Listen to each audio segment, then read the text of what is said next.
चिराग पासवान के आगे बीजेपी ने किया समर्पण, तो उधर नीतीश कुमार ने कर दिया सीटों को लॉक। दोस्तों नमस्कार, मैं हूं आपका दोस्त एसके चौधरी। आखिर बिहार एनडीए में हो क्या रहा है? एक तरफ जहां बीजेपी चिराग पासवान के आगे खुद को समर्पित करते हुए दिखा रही है, तो उधर बिहार के मुख्यमंत्री नीतीश कुमार अब तो जदयू के सीटों को ही लॉक कर दिए हैं।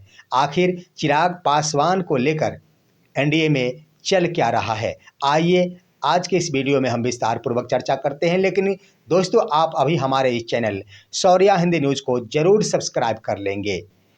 दोस्तों, मैं कहना चाहूँगा, आखिर बिहार एनडीए में चिराग पासवान की तल्लखी कुछ इस कदर बढ़ी कि अपने आप को बीजेपी को चिराग पासवान के आगे समर्पण करना पड़ गया है। इसका सीधा और जीता जागता उदाहरण है कि बीते कल ही गुरुवार को बीजेपी के एक लीडर, और उसमें भी बड़े लीडर, जो केंद्रीय राज्य मंत्री है नित्यानंद राय, चिराग पासवान से मुलाकात करने अपने बिहार चुनाव प्रभारी को लेकर एक दिन में 3 बार पहुंचे। बड़ी बात ये रही कि पहली बार चिराग पासवान ने मुलाकात ही मुनासिब नहीं समझा। दूसरी बात ये रही दूसरी बार कि समय निकालकर बीजेपी के द्वारा किसी तरह चिराग पासवान के साथ मुलाकात कर तस्वीरें जारी करनी थी, और उन्होंने इसमें सफलता भी प्राप्त कर ली। लेकिन बड़ी बात कि अंततः सीटों को लेकर और अपने आप की सहजता को लेकर जब चिराग पासवान के द्वारा बयान नहीं दिया गया, तो अंतःगत्वा गुरुवार देर रात केंद्रीय राज्य मंत्री नित्यानंद राय और धर्मेंद्र प्रधान के द्वारा चिराग पासवान के आगे खुद को समर्पित कर दिया गया। क्या कुछ हुआ है दोस्तों, मैं बता देना चाहूँगा। सबसे पहले आइए चर्चा कर लेते हैं कि आखिर नीतीश कुमार के द्वारा क्या कुछ किया गया है, इस पर भी हम बातें करेंगे। चिराग पासवान पर बातें कर लेते हैं। आखिरी तौर पर नाराज क्यों चल रहे थे दोस्तों, इस पर भी हम शॉर्ट रूप में चर्चा कर देना जरूरी होता है। चिराग पासवान की मुख्य डिमांडें क्या थी कि हर एक जीते हुए लोकसभा में कम से कम 2 सीटें चाहिए। उसके बाद उनका यह मनसा था कि हर हाल में कुछ वैसी सीटें हैं जो उनके प्रदेश अध्यक्ष के लिए हैं, उनके बड़े बड़े नेताओं के लिए हैं, जिसमें गोविंदगंज था, उसके बाद ब्रह्मपुत्र था, उसके बाद पटना का वो दानापुर था, इत्यादि सीटों को लेकर डिमांडें जा रही थी। और उधर कई सीटें वैसी थी जिस पर अगर चिराग पासवान चुनाव लड़ते तो उन्हें लग रहा था कि हमारी हार सुनिश्चित हो जाएगी। इस पर सवाल उनके स्तर से उठाया गया था, और बड़ी बात ये थी कि चिराग पासवान को लेकर एनडीए में 20 सीटों की व्यवस्था की गई थी। लेकिन अंतिम रूप से चिराग पासवान 40 सीटों की डिमांड कर रहे थे। अब दोस्तों, वहाँ पर अंतिम रूप से आखिर प्रेशर पॉलिटिक्स कहा जाए चिराग पासवान की ओर से, या फिर कुछ और रणनीति, या तो चिराग पासवान ही समझते होंगे। क्योंकि दोस्तों, हम बता देना चाहेंगे कि बीजेपी के द्वारा अब तो स्पष्ट ही कर दिया गया कि चाहे जो कुछ भी हो, बीजेपी चिराग पासवान को खोना नहीं चाहती है। इसी को लेकर गुरुवार को देर रात मुलाकात हुई चिराग पासवान, केंद्रीय राज्य मंत्री नित्यानंद राय और बिहार चुनाव प्रभारी धर्मेंद्र प्रधान का।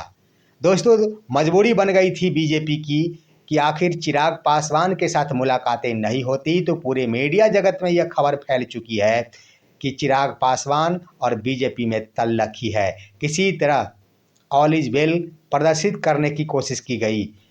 और दोस्तों, मैं बता देना चाहूँगा कि एक बार फिर से देर रात जो बैठकें हुई है, लगभग 40 मिनट तक चिराग पासवान और बिहार चुनाव प्रभारी धर्मेंद्र प्रधान, साथ ही साथ नित्यानंद राय के साथ मुलाकातें हुई। लेकिन बाहर का जो वीडियो सामने आया वो आप देख ही रहे होंगे। कुछ बड़ी बातें नहीं थी, सिर्फ राम सलाम की बातें थी और खिला हुआ चेहरा ही प्रदर्शित करना था। दोस्तों, सीटों को लेकर आखिर क्या सहमति बनी है वह बाहरी रूप से नहीं आ पाया है, लेकिन वहीं पर बीजेपी के सूत्र के अनुसार जो खबर आ रही है, कुछ सीटों पर भाजपा के द्वारा समर्पण बताया गया है। जहां चिराग पासवान यानी आरएलजेपी आर के प्रदेश अध्यक्ष राजू तिवारी के लिए बीजेपी की ओर से गोविंदगंज सीट छोड़ने की बातें पर समझौता कर लिया गया है, स्पष्ट रूप से कह दिया गया है। उसके बाद दोस्तों ब्रह्मपुर के लिए भी हामी भर दी गई है। ब्रह्मपुर भी अब चिराग के खाते में दे दिया जाएगा, यह स्पष्ट हो गया है बीजेपी की ओर से, जो सूत्र के अनुसार खबर प्राप्त हो रही है। और उधर दानापुर पर आखिरी तौर पर समझौता नहीं हो पाया है, लेकिन ये भी नहीं कहा गया कि ये बातें नहीं हुई है, दानापुर नहीं मिलेगा चिराग पासवान को, इस पर भी मंथन जारी है। तो इस तरह से कह दिया जाए तो चिराग के खाते में ये 3 सीटें और दी जा रही है। इस तरह से चिराग के खाते में 23 सीटें देकर यह आशा जताई जा रही है कि चिराग पासवान शायद एनडीए के साथ अब समझौता कर लेंगे। लेकिन दोस्तों एक बड़ा सवाल ये उठ रहा है कि आखिर मुख्यमंत्री नीतीश कुमार के द्वारा जदयू कोटे के 105 सीटों को अंतिम रूप से लॉक कर दिया गया है। आखिर लॉक कर दिया गया तो चिराग पासवान की सीटें बढ़ेंगी कैसे, ये तो भी तो सवाल उत्पन्न हो रहा है। 23 सीटें पर ही अब क्या चिराग पासवान को समझौता करना पड़ेगा, ये भी सवाल है। लेकिन मैं कह देना चाहूँगा कि जो बीते रात मुलाकात हुई है उसमें ज़्यादा कुछ बातचीत नहीं हुई है, तल्लखी चिराग पासवान के स्तर से अभी भी जारी है। और अगर सीटों के बंटवारे को लेकर खुलासा कर दिया जाएगा, खुलासा और सब कुछ एक मत हो जाने की बात होगी, तो इसमें विलंब की क्या बात, यह तो आने वाला 24 घंटे के अंदर ही कर दिया जाना चाहिए। लेकिन इस पर समझौता नहीं हो पाई है। यहाँ पर बड़ा गेम प्लान चलेगा। मुख्यमंत्री आखिर चाहते क्या है, ये भी स्पष्ट समझने की ज़रूरत है। मुख्यमंत्री के द्वारा आखिर सीटों को लॉक क्यों किया गया है, इसका मुख्य कारण ये था कि कुछ वैसी सीटें थी जिस पर ध्यान चिराग पासवान की ओर से थी। चिराग पासवान वो सीट भी चाह रहे थे जो सीट पिछली बार 2020 में चिराग पासवान के राजकुमार सिंह जीते थे, लेकिन बाद में जब वो जदयू के खेमे में चले गए तब नीतीश कुमार ने उसे भी अपना सीट मान लिया, जिसके कारण उस सीट से भी दावेदारी चिराग पासवान की खत्म कर दी गई। इसके बाद कई ऐसे सीटें थी जहां पर चिराग पासवान के उम्मीदवार 2020 में दूसरे स्थान पर रहे थे, लेकिन उस सीटों को भी जदयू के द्वारा नहीं छोड़ा गया।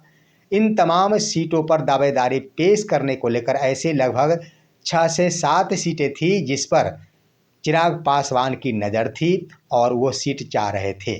शायद इसी संभावना को देखते हुए जब नीतीश कुमार की ओर से अपनी कुल 105 सीटों को लॉक कर दिया गया, तब बीजेपी को लगा कि अब चिराग पासवान के रास्ते खोलने के लिए मात्र एक हम है।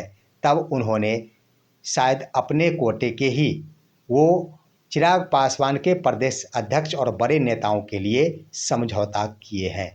लेकिन क्या कुछ होगा ये तो वक्त बताएगा।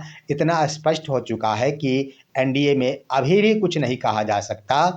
चिराग पासवान की मंशा आखिर क्या है, 40 सीटों की डिमांड है, क्या वो 25 सीटों के आसपास पर समझौता कर लेंगे, ये भी सवाल है। कल का दिन अहम हो सकता है, या फिर ये भी कहा जा सकता यहाँ पर दाव खेलने की बातें अगर कही जाती तो स्पष्ट है कि एक दिन में 3-3 बार मुलाकात नहीं की जाती, सिर्फ एक बार मुलाकात या 2 बार मुलाकात कर वीडियो या फिर तस्वीर पोस्ट कर दी जाती।